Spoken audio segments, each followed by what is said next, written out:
So 90% is the critical threshold. The US is at 131%, highest in history, which means we are well past the point where you can borrow your way to growth or you can borrow your way out of a debt crisis. And we were heading for a debt crisis. So the way it works is raise interest rates, tighten money, reduce the balance sheet, et cetera, get unemployment up. It doesn't sound like a desirable goal, but that's what it takes. And that's what happened in 1982. Get unemployment high enough so people are buying hamburger instead of steak. They're buying, whatever's the least expensive thing on the shelf, day-old bread instead of new bread, or they're not buying gasoline because they're not going to work, et cetera.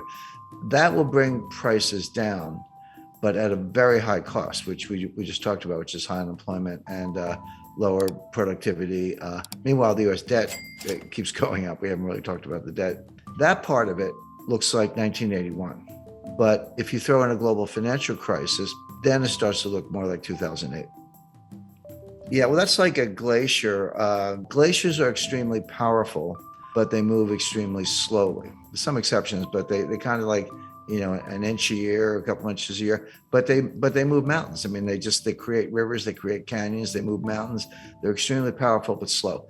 That's a good metaphor for the impact of debt. And when I talk about debt, in particular with the United States, but you can apply this to any country, I focus on the debt to GDP ratio, because you can't really talk about debt in isolation without thinking about the capacity to pay the debt.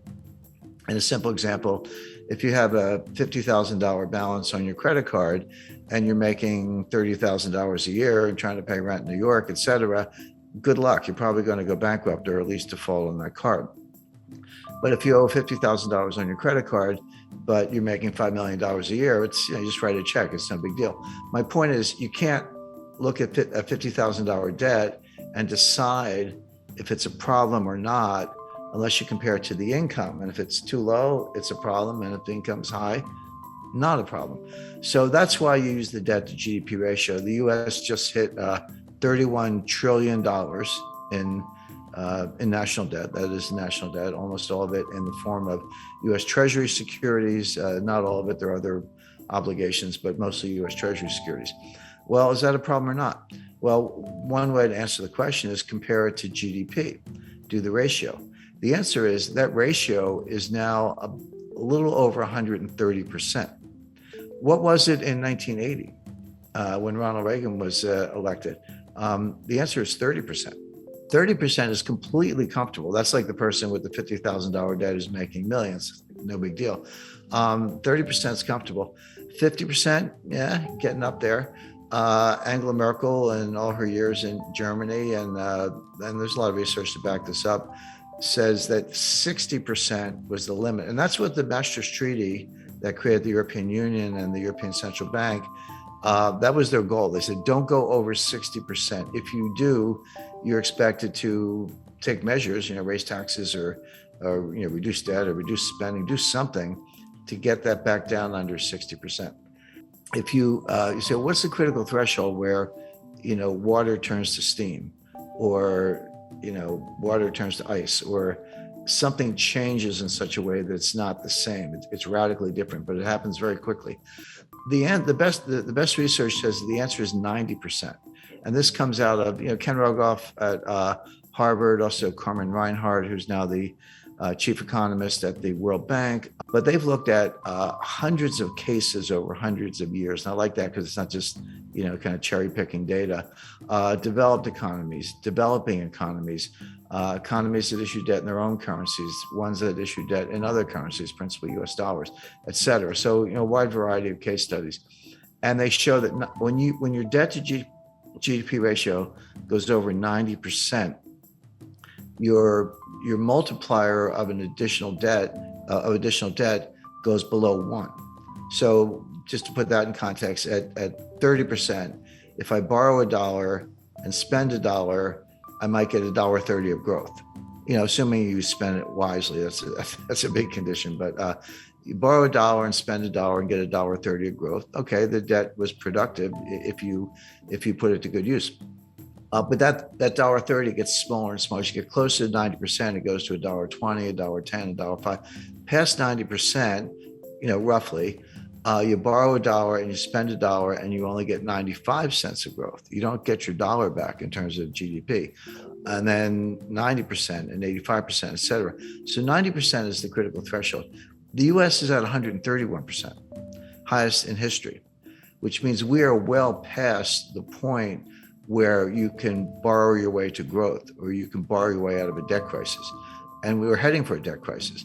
Now, Stephanie Kelton, she's the big brain of modern monetary theory. She's a professor at State University of New York. She says it doesn't matter.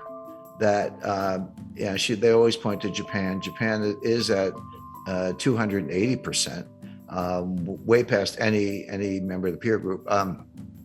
China's probably higher. China's a little more opaque because they are, but also they don't have as much national debt. If you look at the national debt to GDP, it's modest, but they have an enormous amount of provincial debt, and the banking system is owned by the government or controlled by the government. So when you throw in the bank debt, the state-owned enterprises, the provincial debt, and the government, so that's the real national debt. Stephanie Kelton says it doesn't matter because you're borrowing in your own currency. So if you're Argentine and you borrow in dollars and you print pesos, how are you going to pay the dollars back unless you have huge trade surpluses, which they don't? So they just default. Argentina is a serial defaulter, and everyone expects that. If you borrow in dollars and you print dollars, which the United States does, they're like, "What's the problem? Just print the dollars and pay the money back." Well, that's true. If you print dollars, there's no reason to default on dollar debt because you actually can print the money and buy the bonds. But it doesn't mean nothing else bad happens. What about inflation or hyperinflation? What about the foreign exchange rate? The exchange rate can collapse. And these modern monetary theorists show very little understanding of the international aspects. They treat the US like a closed economy, which it's not. I mean, if it were a closed economy and we didn't have to worry about trade deficits, trade surpluses, capital flows, exchange rates, foreign credit, China owning $1 trillion of US Treasury securities, which they do. If you didn't have to worry about any of that, I think they'd probably still be wrong, but they'd have a better case. But you do. And they're just not very knowledgeable about any of those things. But you can think of exchange rates as a conveyor belt. Exchange rates are one way the problems go from one country to another, or good things can go from one country to another, depending on whether your exchange rate is going up or down, the impact on terms of trade, et cetera. But they completely ignore all that. They also ignore the role of commercial banks. They just look at the Treasury and the Fed and look at money supply, but like kind of M0, but don't understand how commercial banks create M1 and they do their own thing. They're not on as short a leash as they seem to think. But if you read Stephanie Kelton's book, The Deficit Myth, she says, well, we don't really need a bond market, U.S. bond market. We only have a bond market as a favor to investors because it gives them a place to put their money. But why have, he said, you have government spending. So the Treasury borrows money by issuing bonds, and then the Fed monetizes the bonds by buying the bonds. And that gives the Treasury the money to pay the bills, et cetera. She says, do away with all that. Just give the Fed, wire instructions for Lockheed. And if you need 5 F-35 fighter jets, order them and just send the money right to Lockheed. Why do you need a bond market? I mean, she actually says that. So, okay, legally, that might be possible, but to suggest that you can do that without consequences is nonsense. And then you say, what about inflation? Their view is as long as there's excess capacity and unmet needs, et cetera, you're not going to have inflation because there's a lot of slack in the economy. That's a legitimate debate. But they say when inflation happens, raise taxes. And then, by the way, they also say you don't need a tax system because if you can just print the money, why do you have to collect taxes?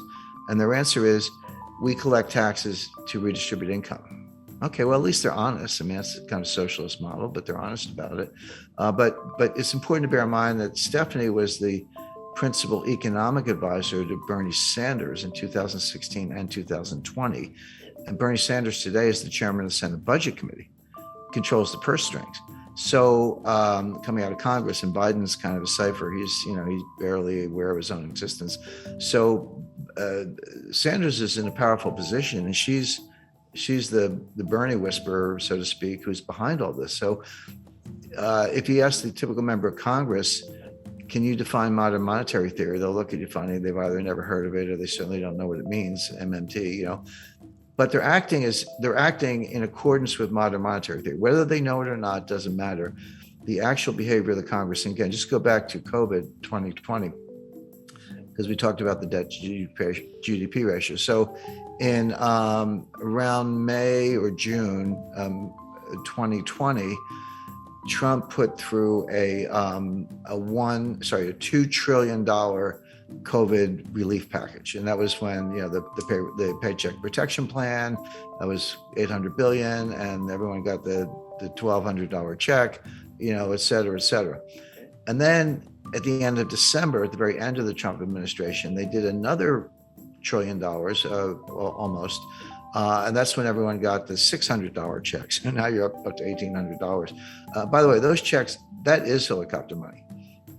That's, what the Fed does is kind of nonsense. But when it's fiscal policy, not monetary policy, and you're handing out checks, that is helicopter money. And credit to Larry Summers for saying, you're going to get inflation out of this. Well, Biden comes into office in January 2021, and he's like, not to be outdone, he did his own COVID relief package. That was another $2 trillion. And that's when we all got the $1,400 checks. They handed them out. And then later that year, or they did the $1 trillion infrastructure package. And then just to top it off, what did we get recently was the just under $1 trillion Green New Deal, or I call it the Green New Scam. Well, and the baseline budget deficit, before everything I just described, the baseline budget deficit was about $1 trillion a year. So take $1 trillion for 2020, 2021, and 2022. Add on, $2 trillion for Trump's first package, $1 trillion for his second one, $2 trillion for Biden's first package, $1 trillion for the Green New Scam, and I think $1 trillion for infrastructure. That's $7 trillion on top of the $2 trillion baseline budget deficit. So that's $9 trillion piled on top of what was at the time about a $21 trillion national debt. So that's how we got to 30 trillion. That's how the ratio went from 106 to 131. These numbers are mind-boggling, and MMT says it doesn't matter. But it does matter, and it shows up the way I described earlier, which is it slows growth. You don't get growth. So best case for the U.S. is very slow, weak growth, which we saw from 2009 to 2019. Worst case is you throw a recession on top of that, which we're heading for, and the U.S. will be in fiscal distress.